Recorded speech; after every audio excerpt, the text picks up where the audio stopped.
Identificando níveis de questões de biologia no Enem. Então agora a gente vai conseguir aplicar todos os nossos métodos que a gente já trabalhou com questões básicas, que são as questões fáceis, questões operacionais, que são as questões médias. A gente vai chegar agora no âmbito das questões globais. São aquelas questões que têm um nível de exploração mais profundo, que vão trabalhar estágios cognitivos mais avançados do processo de ensino-aprendizagem, levando em consideração aquela pirâmide do aprendizado que a gente conversou nos outros dois momentos. Ah, professor, eu não lembro dessa pirâmide do aprendizado. Então é bom você pegar a revisão que eu vou te fornecer exatamente agora. Porque quando a gente está lá na pirâmide do aprendizado, que a gente trabalhou muito bem na identificação de questões básicas e questões operacionais, certo? Questões médias, a gente viu que os níveis intermediários e básicos da pirâmide do aprendizado, elas estão relacionadas com algumas atitudes, né, ou com algumas possibilidades cognitivas. Então, memorização, identificação são níveis mais baixos. Quando a gente vai para justificativa, para explicação, a gente está falando de alguns níveis um pouco mais elevados. Então, a gente já teria ali um nível médio. E quando eu parto para o pressuposto da criação, da elaboração de justificativas, né? Então eu tenho mais de uma justificativa, mais de um passo, mais de dois passos até para a resolução de uma questão, eu estou num nível cognitivo bem mais alto, estou trabalhando aí um nível cognitivo que vai precisar da escada do aprendizado completa. Então não basta somente eu memorizar, não basta somente eu interpretar, não basta somente eu identificar, nem saber explicar. A justificativa e a elaboração e criação são estágios cognitivos mais avançados. Então esse tipo de questão se torna um tipo de questão mais avançada, beleza? Então se você consegue perceber essa ideia, vem comigo aqui que vai ficar muito mais fácil de perceber isso na prática, tá bom? Então, olha só, essa primeira questão que você consegue visualizar aí, ela é uma questãozinha do nosso leque de questões globais, como você pode ver. Então, professor, o que é uma questão global? Uma questão global nada mais será do que uma questão de nível difícil, tranquilo? Então, olha só, ele vai perguntar aqui exatamente no nosso comando aqui, quero que você preste atenção nisso. Olha só, esse resíduo contribui para a fertilidade do solo, pois. Então, olha só, eu tenho que interpretar o papel desse resíduo no contexto do texto, tá certo? Eu preciso saber a sua contribuição para a fertilidade, então como ele está fazendo isso, para que eu possa de fato explicar o pois, ou seja, por que ele tem esse fator de contribuição. Então veja que é uma escada muito mais robusta do que simplesmente eu identificar ou trazer algo que eu memorizei diretamente para resolver a questão. Então perceba, ele vai dizer a cada safra do café, o resíduo pode ser utilizado, olha só, como fertilizante, tá? Pois contém cerca de 6% de pectina e aproximadamente 25% de açúcares, bem como resíduos alcaloides, compostos aminados. Então, pelo contexto, eu preciso saber o que é um polissacarídeo, eu preciso saber o que são outros açúcares fermentáveis, que ele está falando ali, e eu preciso saber o que são compostos aminados. Então, ele está falando para mim aqui que existe uma grande influência, uma grande presença do que nós chamamos aqui de NPK, tá certo? Para poder fertilizar esse solo. Então ele está perguntando, com base nesse resíduo, então veja que eu fiz uma primeira inferência aqui, ó, a presença desse NPK, ele vai contribuir porque ele está elevando o quê? Ele está elevando a concentração de nutrientes que possam estar em falta nesse solo. Então, por causa disso, ele vai possibilitar aqui, ó, a reciclagem de carbono e nitrogênio. Então eu tive aqui alguns passos para resolver essa questão. Ela não é uma questão simples, ela não é uma questão básica, nem operacional. Ela é uma questão de nível global. Eu tenho uma questão de nível avançado, porque eu tenho mais de dois passos para resolver essa questão. Então a gente está falando aqui de um processo de interpretação do contexto, de explicação da contribuição para uma justificativa ou uma inferência específica. Geralmente essas questões de inferência elas estão relacionadas a um nível mais avançado. Consegue perceber que esse padrão de questão ele já é bem diferente do padrão de uma questão fácil? De uma questão média, que vai explorar ali um conceito de forma mais direta, mais objetiva, explorando mais a identificação, mais a memorização, beleza? Então essa primeira questãozinha aqui já traz esse panorama pra gente. Olha só essa segunda. Essa segunda eu acho ela muito interessante. Por quê? Porque ela requer um nível interpretativo muito mais alto do que as outras questões de biologia que a gente está acostumado a ver, tá? Então olha só, uma população no momento A sofre um isolamento em duas subpopulações. Depois ele vai falar lá na frente, ó, características fenotípicas e genotípicas que se distinguem num cenário C Então, olha só, esse cenário C evidencia que as populações elas se diferenciaram ao longo do tempo, tanto em termos fenotípicos, ou seja, em características externas, quanto em termos genotípicos, ou seja, falando aí das características gênicas dessas populações. E aí ele está falando que lá no momento D ocorreu o quê? A barreira ela sumiu. Então essa barreira aí aqui ela desapareceu. E essas populações agora vão poder coabitar. Elas vão poder estar ali no mesmo ambiente, tá certo? O que é que acontece nesta habitação similar? Então eles estão no mesmo ambiente. O que é que pode acontecer? Aí ele traz dois cenários, o cenário 1 e o cenário 2. E aí ele vai perguntar no comando, a representação indica que no momento D, e aí ele vai pedir para você identificar uma alternativa que traduza a realidade de um desses momentos de D, seja D1 ou D2, de uma forma correta. Então você tem que entender o que está acontecendo no gráfico, com base no que foi dito no texto. Você tem que interpretar os dois casos e depois desse passo você tem que analisar alternativa por alternativa para ver qual delas descreve um desses casos de forma correta. Tá bom? Então veja quantos passos. Então eu tenho um passo, que é entender aqui o contexto, aplicar esse contexto na identificação gráfica, inferir esses cenários e a explicação possível do que está acontecendo com eles, para de fato analisar no quarto passo aqui, ó, o que é que está sendo descrito de forma correta nas alternativas. Então veja que eu tenho aí pelo menos 4 passos de análise para resolver essa questão. Então, com certeza, o nível cognitivo de aplicação para a resolução dessa questão, ele não é básico, ele também não é operacional, tá bom? Ele é um nível global, um nível difícil. E você tem que guardar essa memória, por quê? Porque isso vai facilitar na hora da sua prova de você identificar os padrões de questões que você está trabalhando. Por quê? Quando você pega uma prova do Enem, a prova do Enem ela não é uma prova para ser feita inteira, ela é uma prova para ser lida inteira e fazer principalmente aquilo que vai te dar uma maior TRI.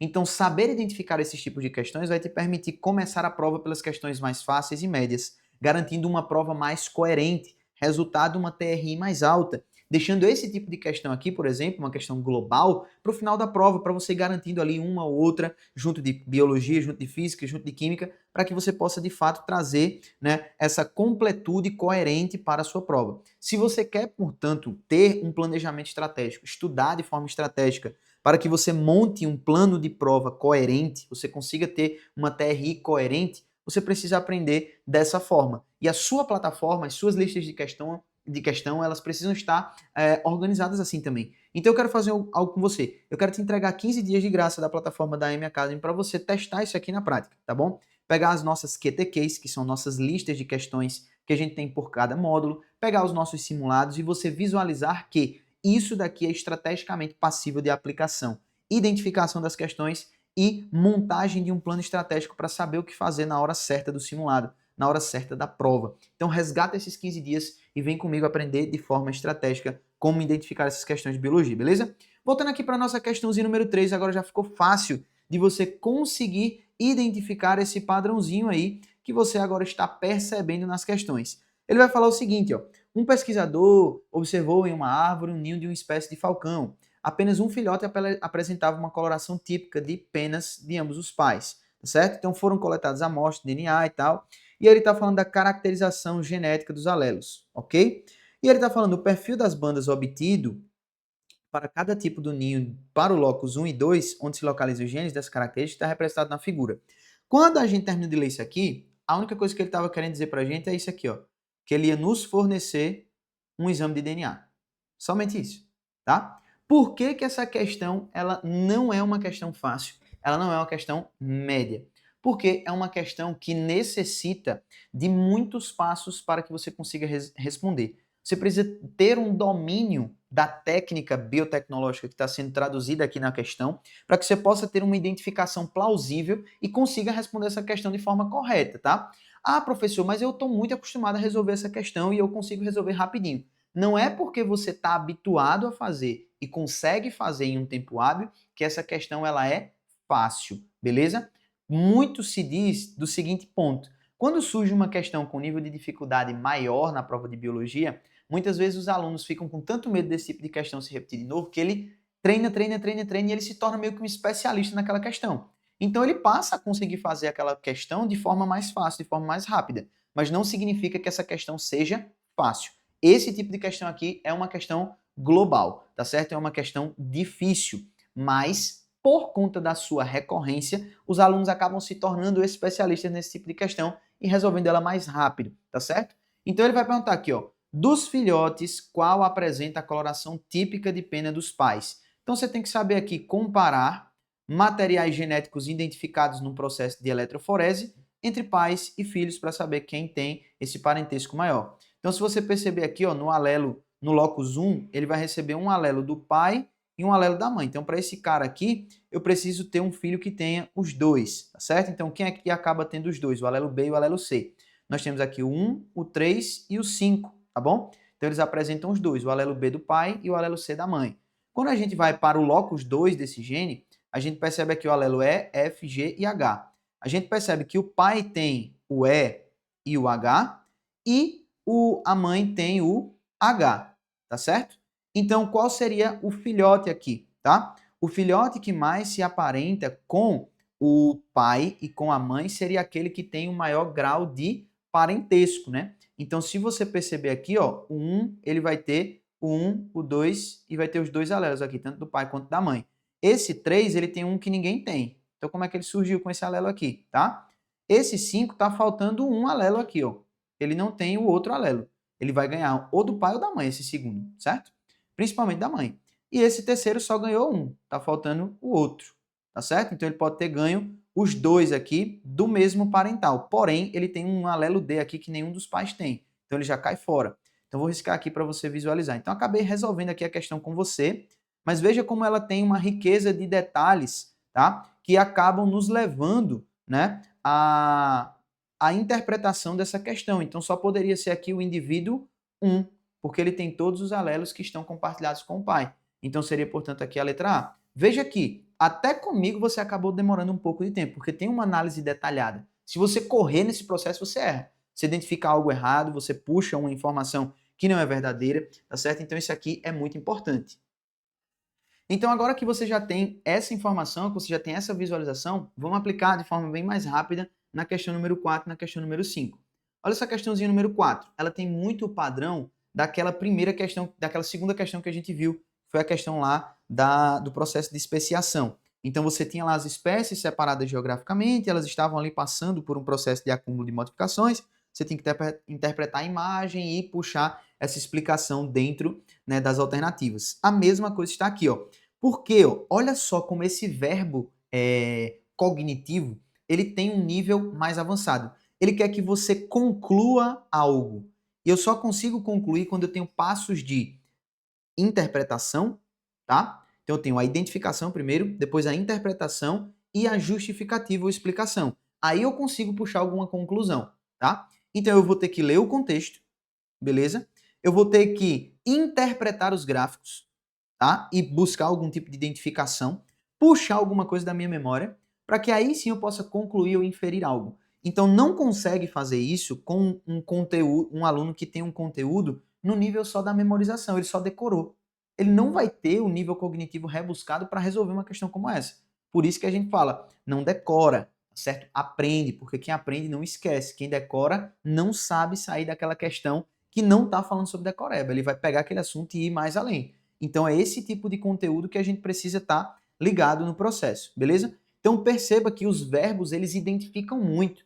Quando você pegar os vídeos que eu tenho aqui no canal falando sobre identificação de questões fáceis e médias, você vai ver que lá os verbos do comando são muito diferentes. Eu tenho verbos de qual é o processo, então a identificação. Esse processo é responsável pela uma memorização. É diferente de o pesquisador concluiu que essa droga age, então é uma conclusão. Se eu estou percebendo que a droga, quando o indivíduo não tem a droga, ele fica de um jeito, quando ele tem a droga, ele fica de outro, quer dizer que essa estrutura está sendo afetada. Essa estrutura, ela está relacionada com o quê? Então, se está relacionado com isso, quer dizer que a droga age sobre. Então, aí, veja que é um passo a passo até que eu possa chegar à minha conclusão. Então, isso com certeza não é uma questão fácil, tá bom? Então, é uma questão do tipo global. Isso é importante a nível de TRI. Questões globais tendem a valer um pouco menos, porque elas são mais difíceis. Então, tua prova fica coerente, ela potencializa. Se tua prova está incoerente, ela vai ferrar com a tua TRI, tá? Então, nada de acertar questão difícil se você não está acertando as fáceis. Por isso, começa sua prova resolvendo as fáceis, garantindo elas, e depois você começa a resolver as questões difíceis e garimpando aquelas que você consegue responder, tá? Aí sim você vai ter uma coerência de prova muito maior e a sua TRI tende a aumentar. E a última questãozinha que eu trouxe aqui é uma questão muito massa de heredograma. Por quê? Questões de heredograma, elas têm um perfil global. Não importa qual seja o conteúdo por trás, ali o conteúdo de genética, sempre vai ser uma questão do tipo global. Por quê? Porque eu tenho um nível de inferência muito alto. Eu preciso interpretar graficamente, eu preciso interpretar a nível genético para que eu possa inferir alguma probabilidade, inferir algum padrão de herança ou algo do tipo. Então, eu preciso ter um conhecimento importante relacionado com identificação e memorização, eu preciso conseguir explicar motivos ou padrões de herança, e eu preciso conseguir correlacionar essas coisas para trazer conclusões ou inferências. Então, é um nível de complexidade cognitiva bem maior do que questões básicas, como, por exemplo, lá, multiplicar 1/2 sobre 2/4 e assim por diante, tá? Então, a gente precisa focar neste processo, senão a gente não consegue resolver um tipo de questão como essa, tá? Então, aqui a gente conseguiu perceber os perfis das questões globais, que são questões mais difíceis. Agora você tem ferramentas suficientes para identificar todas elas e me diz aí, se facilita ou não facilita ter esse tipo de material na sua mão para responder simulados e principalmente a prova do Enem. Tranquilo? Então espero que você tenha curtido esse conteúdo. Eu fico por aqui e a gente se vê no próximo vídeo. Valeu!